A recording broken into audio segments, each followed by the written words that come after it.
मेरे अजीज दोस्तों और बुजुर्गों कि मजलिस इत्तेहादुल मुस्लिमीन पर इल्जाम कभी खत्म होने वाले नहीं है, याद रखो आप। इल्जाम लगते रहेंगे।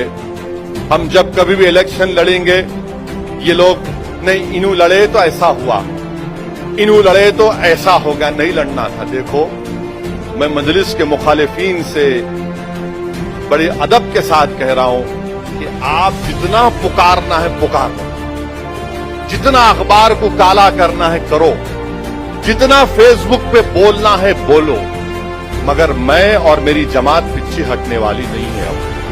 अब हम पीछे हटने वाले नहीं है।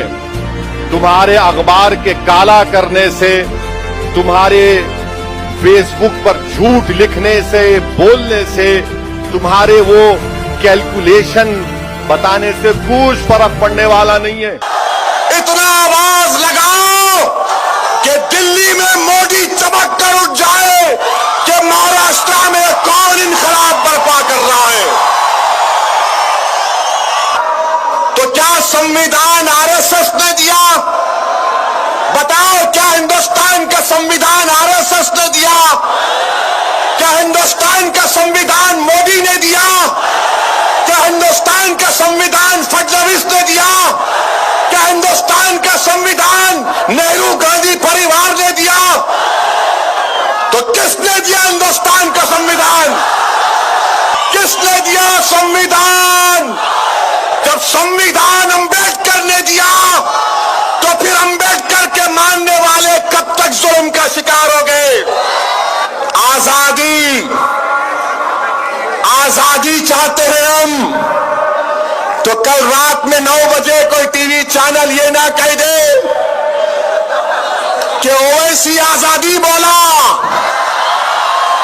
मैं आजादी तुमसे चाह रहा हूं।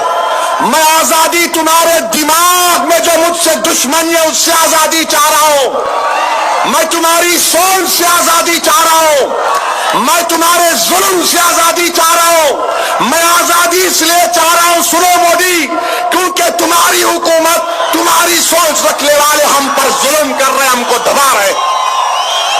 हमारी मोहब्बत की दास्तानें इस मुल्क से अगर कभी देखना है ना, तो तारीख के मुकामात को जाकर देख लो। हिंदुस्तान के कब्रिस्तान हमारी वफादारियों की निशानियां पेश कर रहे हैं। दोस्तों, आज बात कर रहे हैं AIMIM के प्रेसिडेंट असदुद्दीन ओवैसी साहब की। सोशल मीडिया पर उनको लेकर लगातार एलिगेशन लगाए जाते हैं, उनको मोदी का एजेंट बताया जाता है, उनकी पार्टी AIMIM को बीजेपी की बी टीम बताया जाता है। आज हम बात करेंगे असदुद्दीन ओवैसी साहब की, लेकिन उससे पहले मैं आप सब लोगों से एक रिक्वेस्ट करना चाहता हूं कि जिन लोगों ने अभी तक मेरा चैनल सब्सक्राइब नहीं किया है, मेरे चैनल को सब्सक्राइब करें और बेल आइकन प्रेस कर लें ताकि मेरी हर आने वाली वीडियो की नोटिफिकेशन आपको मिल सके। तो आज हम बात कर रहे हैं AIMIM के प्रेसिडेंट असदुद्दीन ओवैसी साहब की। मुसलमान पढ़ाई लिखाई करके अगर कुछ बन जाए तो उसको जिहादी या फसादी बताने में कोई कसर नहीं छोड़ता है। मुसलमान सियासत में अपने आप को वजूद में लाए तो उसको फिर एजेंट कह दिया जाता है, चाहे फिर वो बीजेपी का एजेंट ही क्यों ना कहलाने लगे। अगर मुसलमान अपने हक की बात करेगा तो क्या फिर वो बीजेपी का एजेंट कहलाएगा? आज इसी सब को लेकर, इसी मुद्दे पर हम बात कर रहे हैं।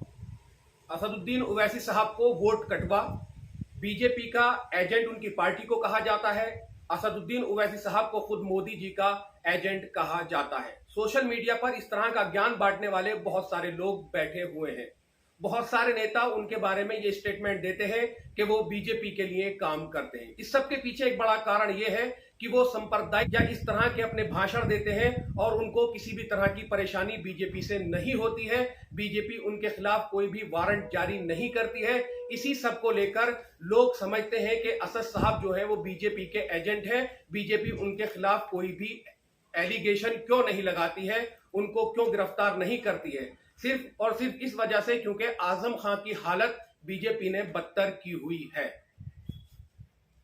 असद साहब की बात हो रही है तो क्यों ना बिहार के इलेक्शन की भी बात कर ली जाए। अगर बिहार के इलेक्शन की बात करें तो असद साहब ने जब पहली बार बिहार में इलेक्शन लड़ा था तो जो रिजल्ट आए थे वो कुछ खास नहीं रहे थे। लेकिन अभी 2020 के इलेक्शन में बिहार में हार का सारा ठीक रहा असदुद्दीन ओवैसी साहब के सर मंड दिया गया, क्योंकि तेजस्वी यादव सीएम नहीं बने, इसके विलन असदुद्दीन ओवैसी साहब हो गए। बीजेपी की गवर्नमेंट बन गई, इसके हीरो असदुद्दीन ओवैसी साहब को बता दिया गया। लेकिन अगर हम कुछ समीकरण पर निगाहें डालें तो हमें पता चलेगा कि इसमें असदुद्दीन ओवैसी साहब का कोई हाथ नहीं है और उनको एजेंट कहना यह बहुत ज्यादा जल्दबाजी हो सकता है। ओवैसी साहब ने बिहार में 243 सीटों में 20 सीटों पर अपने कैंडिडेट उतारे, उसमें से 5 कैंडिडेट असदुद्दीन ओवैसी साहब के जीत गए। एनडीए की जीत के हीरो और तेजस्वी यादव यानी महागठबंधन के विलन बिहार में उनको साबित कर दिया गया। असदुद्दीन ओवैसी साहब वहां वजूद में आए, उनका एक लेबल बन गया। अगर वहीं बात करें पश्चिम बंगाल के इलेक्शन की, जिस तरह से वहां ममता बनर्जी उर्फ दीदी ने सबका क्लीन स्वीप किया है, सबको मात दी है, वहां पर उनका वजूद कहीं ना कहीं रुक गया। वहां के वोटर्स को सोशल मीडिया पर समझदार बताते हुए यह कहा गया कि इन लोगों ने बीजेपी को सपोर्ट नहीं किया और असद साहब जो एजेंट हैं बीजेपी की सपोर्ट में आए थे वो भी कारगर साबित नहीं हुए। बिहार के इलेक्शन में जहां 15 कैंडिडेट असदुद्दीन ओवैसी साहब के हारे थे, वहां एनडीए के कैंडिडेट जीते थे और महागठबंधन के कैंडिडेट हारे थे। उनका डिफरेंस जितना था उससे आप अंदाजा लगा सकते हैं कि क्या मामलात रहे थे, क्यों असदुद्दीन ओवैसी साहब को वोट कटवा पार्टी कहा जाता है, मोदी जी का एजेंट कहा जाता है, इस सब के पीछे लॉजिक क्या है। अब एक समीकरण पर निगाह डालते हैं कि आखिर असदुद्दीन ओवैसी साहब ने कितने वोट गेन किए, उनके कैंडिडेट्स ने कितने वोट गेन किए जो उनको इस तरह के मामलात में इन्वॉल्व किया जाता है, उनको एजेंट बताया जाता है। मैं 20 में से आपको उन 6 सीटों का बताता हूं जहां बीजेपी ने गठबंधन को हराया था, यानी कि तेजस्वी यादव की पार्टी के कैंडिडेट हारे थे और बीजेपी के कैंडिडेट जीते थे। अब मैं आपको बताता हूं AIMIM के कितने वोट कैंडिडेट गेन कर पाए थे। बीजेपी ने जीत हासिल की थी 5333 से, तो मीम पार्टी पे 4055 वोट आए थे। बीजेपी ने जीत हासिल की थी 20635 वोटों से, तो मीम पार्टी पे 1990 वोट आए थे। बीजेपी के कैंडिडेट 28610 वोटों से जीते, तो मीम पार्टी पे 5495 वोट आए। बीजेपी 10,000 वोटों से जीतती है और मीम पार्टी के यहाँ 508 वोट आते हैं। बीजेपी पार्टी 10,438 वोटों से जीतती है, तो यहाँ मीम पार्टी के 6,598 वोट आए। अब बीजेपी 2,304 वोटों से जीतती है, तो मीम पार्टी के यहाँ 2,412 वोट आते हैं। एक ये अकेली सीट ऐसी थी जहाँ पर थोड़ा सा मार्जिन मीम पार्टी का ज़्यादा था, जबकि पप्पू यादव, पासवान और इंडिपेंडेंट, यहाँ तक कि नोटा पे जितने भी लोग थे, जो लोग लड़े थे दूसरी पार्टियों से, उन पे भी मीम पार्टी से ज़्यादा वोट थे। तो फिर असदुद्दीन ओवैसी की पार्टी वोट कटवा पार्टी कैसे हो गई? बाकी 9 सीटों पे गठबंधन जीत गया था, जिसमें कांग्रेस ने 4 सीटें जीती थी, आरजेडी ने 3 जीती थी, सीपीआई ने 2 जीती थी। ये 9-6-15 सीट पूरी हो गई और 5 सीट ओवैसी साहब ने जीती ही थी।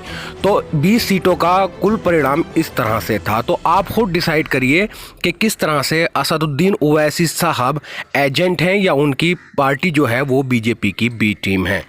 असदुद्दीन ओवैसी साहब खुद ये तस्लीम करते हैं कि अगर हम इलेक्शन में अपनी पार्टी के कैंडिडेट उतारेंगे तो इस तरह के इल्जामात लगातार हमारे ऊपर लगाए जाएंगे, हमें एजेंट भी बताया जाएगा, हमें दलाल भी बताया जाएगा और हमारी पार्टी को वोट कटवा पार्टी भी बताया जाएगा। दरअसल मुसलमान अपने नेता जो मानते हैं वो मुल्ला मुलायम सिंह को मानते हैं, अखिलेश यादव को मानते हैं, ममता बनर्जी को मानते हैं, लालू प्रसाद यादव को मानते हैं, जो मुसलमानों के वोट तो गेन करते हैं लेकिन मुसलमानों के लिए कोई आवाज नहीं उठाते, उनके हक की कोई बात नहीं करते हैं। वहीं असदुद्दीन ओवैसी साहब जब भी बोलेंगे मुसलमानों को ऊपर रख के बोलेंगे और उनके चैलेंज, अगर वो चैलेंज देते हैं तो बीजेपी आगे से उसको एक्सेप्ट कर लेती है। असदुद्दीन ओवैसी साहब ने ऐलान किया कि हम 100 सीटों पे इलेक्शन लड़ेंगे उत्तर प्रदेश में। योगी ने फौरन एक्सेप्ट किया और कहा कि हमें ओवैसी जी का चैलेंज एक्सेप्ट है, हम उसको कबूल करते हैं, सिर्फ ये दिखाने के लिए कि हमारा जो एक मसला है, हमारा जो इलेक्शन है वो ओवैसी वर्सेस योगी है, ना कि अखिलेश यादव जिसकी एक पार्टी है समाजवादी पार्टी, मायावती बीएसपी बड़ी पार्टी है, कांग्रेस जो नेशनल पार्टी है वो इतनी बड़ी पार्टी है, वो चैलेंज एक्सेप्ट नहीं करते हैं, सीधे योगी जी एक्सेप्ट करते हैं, सिर्फ ये मेंटलिटी बनाने के लिए कि इलेक्शन को हिंदू मुस्लिम का नजरिया दे दिया जाए और वोटों को अपनी तरफ ले लिया जाए। ओवैसी साहब की पार्टी के लोग कहते हैं कि हम लोग काशी राम की समीकरण पर चल रहे हैं। उनका मानना है कि पहला चुनाव हराने के लिए लड़ो, दूसरा चुनाव हारने के लिए लड़ो और तीसरा चुनाव जीतने के लिए लड़ो। ओवैसी साहब का सीधा टारगेट समाजवादी पार्टी के अखिलेश यादव, मुलायम सिंह यादव उत्तर प्रदेश में रहे हैं। आजमगढ़ में जो उन्होंने रैली की थी उसमें लगातार इस परिवार को उन्होंने टारगेट किया था। अब देखने वाली बात यह रहेगी कि उत्तर प्रदेश में 100 सीटों पे किस तरह से वोटों का पोलराइजेशन ओवैसी की पार्टी करती है। ये बीजेपी को फायदा पहुंचाएगी या कांग्रेस, एसपी, बीएसपी और गठबंधन यानी आरएलडी और समाजवादी पार्टी का जो गठबंधन है उसके लिए ये कितना तगड़ा पार्टिसिपेशन होगा, किस तरह से इसको टफ बनाने में वो अपनी भूमिका निभाएंगे। ओवैसी साहब की पार्टी का अभी किसी पार्टी से अलायंस नहीं है उत्तर प्रदेश में, लेकिन आने वाले वक्त में चुनाव नजदीक आते आते क्या कुछ हो जाए ये देखना काफी दिलचस्प रहेगा। जिस तरह से असदुद्दीन ओवैसी साहब अपनी पार्टी को लेकर, AIMIM को लेकर मुस्तकिल कोशिश में लगे हुए हैं, मुस्तकिल प्रयास में लगे हुए हैं, वजूद में लाने में लगे हुए हैं, इसी तरह से उत्तर प्रदेश में पहले भी इस तरह की पार्टियां बन चुकी हैं। AIMIM की तरह उत्तर प्रदेश में बहुत सारी पार्टियां इलेक्शन लड़ चुकी हैं। एक पार्टी बनाई थी डॉक्टर जलील फरीदी साहब ने जिसका नाम था मुस्लिम मजलिस पार्टी, जो कि 1967 में आरएलडी के अलायंस के साथ इलेक्शन में उतरी थी। 12 सीटें जीती थी, लेकिन इस पार्टी का कोई ज्यादा वजूद नहीं रहा और ये पार्टी बहुत जल्द खत्म हो गई थी। इसी तरह एक पार्टी और बनाई गई जिसका गठन किया था डॉक्टर मसूद और अरशद खान साहब ने। मैं डॉक्टर मसूद खान साहब के बारे में बता दूं, जो बीएसपी पार्टी में एजुकेशन मिनिस्टर थे, उनको मायावती ने निकाल दिया था। इस वजह से उन्होंने सियासत में एक बड़ा उलटफेर करने के लिए अरशद खान साहब के साथ मिलकर एक पार्टी बनाई थी जिसका नाम था लोकतांत्रिक पार्टी। ये पार्टी मुसलमानों को एक प्लेटफॉर्म पर लाकर एक बड़ा उलटफेर करना चाहती थी, लेकिन इलेक्शन लड़ने के बावजूद भी ये पार्टी वजूद में नहीं आ सकी और इस पार्टी का वजूद भी बहुत जल्द खत्म हो गया। 2008 में एक पार्टी और वजूद में आती है जिस पार्टी का नाम था पीस पार्टी। ये विधानसभा और लोकसभा में बहुत अच्छा करती है और अपने नाम के झंडे गाड़ देती है। लगता है ये पार्टी बहुत अच्छा करेगी, लेकिन 2017 आते आते पीस पार्टी का भी नामो निशान मिट जाता है और उनका वजूद खत्म हो जाता है। उत्तर प्रदेश के विधानसभा चुनाव में AIMIM का फ्यूचर क्या होगा ये देखना काफी दिलचस्प रहेगा। ओवैसी साहब की जो एक छवि है वो बनी रहेगी या उनके पॉलिटिकल कैरियर को उत्तर प्रदेश की आवाम से झटका देखने को मिलेगा। 2017 में AIMIM पार्टी कुछ खास नहीं कर पाई थी, लगभग 5 लाख से 5.5 लाख वोट गेन कर पाई थी, लेकिन इस बार 2022 में 100 सीटों पे इलेक्शन लड़ने का ऐलान कर देना क्या कुछ मीम पार्टी कर पाएगी ये देखना काफी दिलचस्प होगा। जहां तक उत्तर प्रदेश की बात की जाए तो उत्तर प्रदेश में 19% मुसलमान हैं। कम से कम 75 MLA मुसलमान होने चाहिए।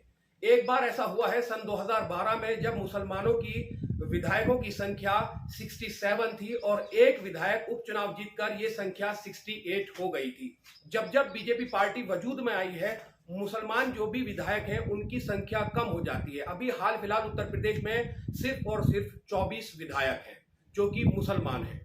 2012 में जहां बीजेपी की 47 सीटें थीं तो मुसलमान विधायकों की संख्या 68 थी। वहीं 2017 में जब इलेक्शन होता है तो बीजेपी के जो विधायक हैं उनकी संख्या पहुंच जाती है अलायंस के साथ 325 और मुसलमान विधायकों की संख्या हो जाती है सिर्फ 24। तो जब बीजेपी पार्टी वजूद में आई है, मुसलमान विधायक घटे हैं, कम हुए, उनकी संख्या कम हुई है। जब उत्तर प्रदेश में समाजवादी पार्टी या बीएसपी की गवर्नमेंट बनती है तो मुसलमान विधायक ज्यादा होते हैं, उनकी संख्या ज्यादा होती है। चाहे फिर वो 56 विधायक हो, चाहे फिर वो 68 विधायक हो, इन दोनों की गवर्नमेंट जब रहती है, मुसलमान जो विधायक होते हैं उनकी संख्या ज्यादा होती है।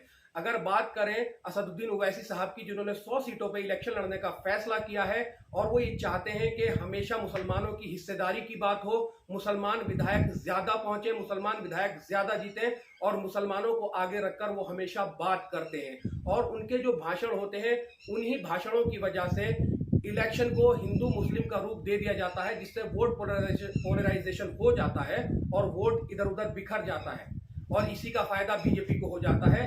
तो अब देखने वाली बात यह रहेगी कि एक जो टैग लगा हुआ है AIMI मीम पर कि ये एक बीजेपी की बी टीम है, बी पार्टी है और असदुद्दीन ओवैसी साहब मोदी जी के एजेंट हैं, तो अब इनकी पार्टी उत्तर प्रदेश में किस तरह का प्रदर्शन करेगी ये तो 2022 के इलेक्शन का रिजल्ट ही बताएगा। लेकिन फिलहाल सोशल मीडिया पे जिस तरह का एक तांता लग जाता है, लोग कमेंट्स करना शुरू कर देते हैं, लोग पोस्ट डालना शुरू कर देते हैं, ओवैसी साहब को मोदी जी का एजेंट बताना शुरू कर देते हैं, बीजेपी की बी टीम बताना शुरू करते हैं। ये देखना दिलचस्प रहेगा कि वाकई उत्तर प्रदेश में ओवैसी साहब बीजेपी को फायदा पहुंचाने आ रहे हैं या फिर वाकई एक मजबूत इरादे के साथ अपनी पार्टी को रिप्रेजेंट करने आ रहे हैं। तो दोस्तों, अगर हमारी आपको ये वीडियो पसंद आई है तो इसको लाइक करें, शेयर करें और मेरे चैनल को सब्सक्राइब करना बिल्कुल ना